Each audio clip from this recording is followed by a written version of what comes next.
Can I just say, on the question as previous, people can go to Wolverhampton, Bilston Street, or whatever area they're in, and they do give things out to put on your bags and alarms, which I would suggest as people carried, because they are quite loud and they do frighten people. So my suggestion, you get in touch with the neighbourhood watch up in Bilston Street, because they do issue things to protect you. Thank you. Question, please. I just wanted to kind of ask Jo just to really elaborate on what she said about antisocial behaviour and saying that it's essentially defined by the caller. Are we perhaps just kind of capitulating to people who are actually maybe just being a little bit intolerant of young people? And as Jamie said, that it potentially criminalises young people for just going about their business and hanging around with friends. Antisocial behaviour is not just committed by young people. That's the first thing. It's like crime. It's committed by all areas of society, whatever age. You can have antisocial behaviour. So that's the first point. It's not. Actually, if you believe you're subject to antisocial behaviour yourself and it's making your life a misery, who are we to judge that isn't affecting your quality of life? Which is why it's so wide around what is their perception of that issue. The way we look at antisocial behaviour, we have like a sliding tariff. We look at things. There's bad behaviour, there's antisocial behaviour, and then there's criminality. And there's a big difference between all three. And again, that's why we look at whatever the call is, what the issues are, and what we can do. Perhaps sometimes a partnership or another agency might be best suited to deal with what the issue is. If it's bad behaviour, is that because there's nowhere to go? Is that because we need to look at youth provision activities? Or is it because, say with the city centre, it's an access route, home on a night time, people have had a lot to drink. Do we need to look at the actual environmental design to design out the antisocial behaviour? So that's why it's so wide, because who are we to sit and judge that something is not having a real negative impact on someone's quality of life? Yeah. My concern is, I think, that I believe that antisocial behaviour orders actually criminalise activities that actually aren't defined as criminal and haven't previously been, before antisocial behaviour orders came in, weren't defined as criminal activities. Either you commit a crime or you don't. And I think it's a little bit of a grey area. And I think that there are issues around the media and potentially having kind of young people that feel quite intimidated by some of the language around yobs and antisocial young people. I think, first of all, antisocial behaviour orders are not a criminal offence. They are not criminal, they are civil orders. They're different. The only time they become criminal if someone then breaches them.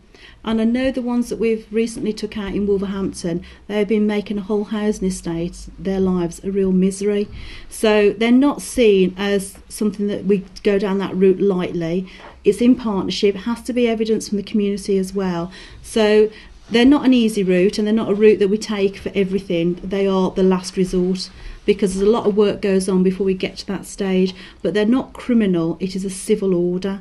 And I think that's the difference. I mean, we've got other work going on in Wolverhampton at the moment where we're trying to use other orders to divert people out the area, but we've linked up with the Youth Offending Service and with the youth community workers to actually divert people away to try and stop the antisocial behaviour, so we don't have to go down that route. So they are a last resort, and say, they are not a criminal sentence. Thanks.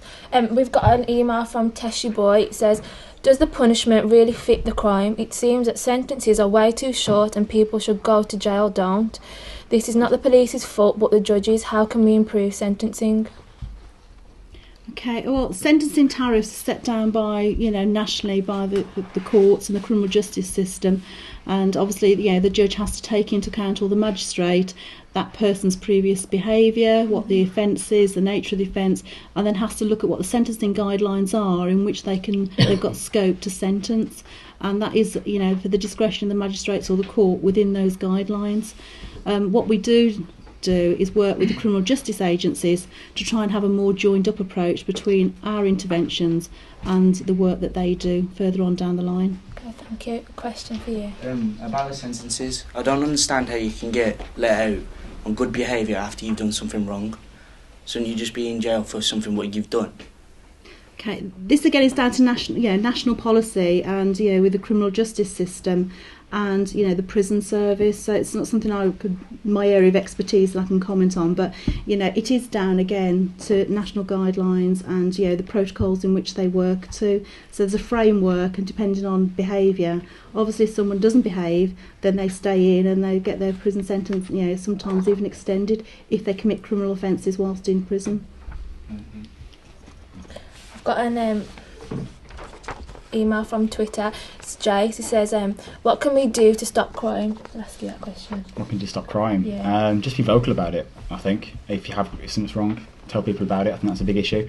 And just be sensible. We've worked with the police in the past, kind of getting the word out there how to kind of act responsibly outside. Like, if you think about it, if you are carrying your phone out in the open, someone's probably going to look and nick it. It's a horrible thing to happen, and it shouldn't happen at all, but kind of it's in the kind of world we live in. Obvious. You have to kind of be careful and look after yourself. Mm-hmm. I think it's kind of common sense, really, and just don't go out asking for trouble, because I think if you go out asking for trouble, you are going to find it.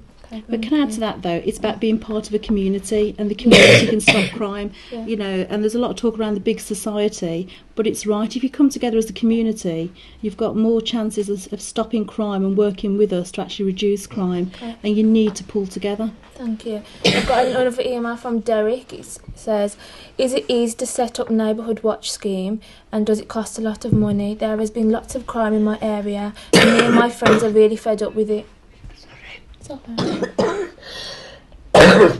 Okay.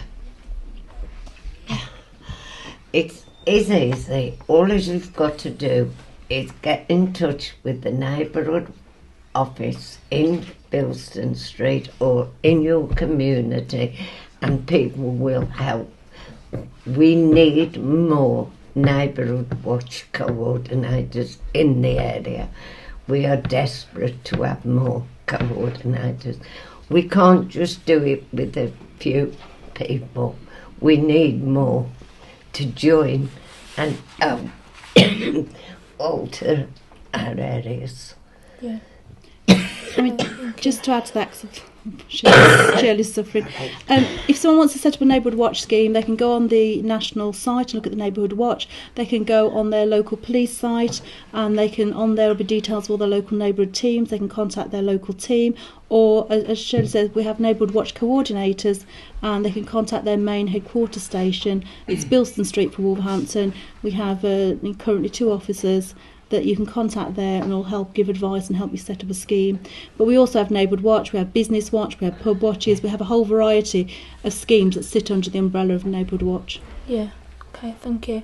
There was a question there.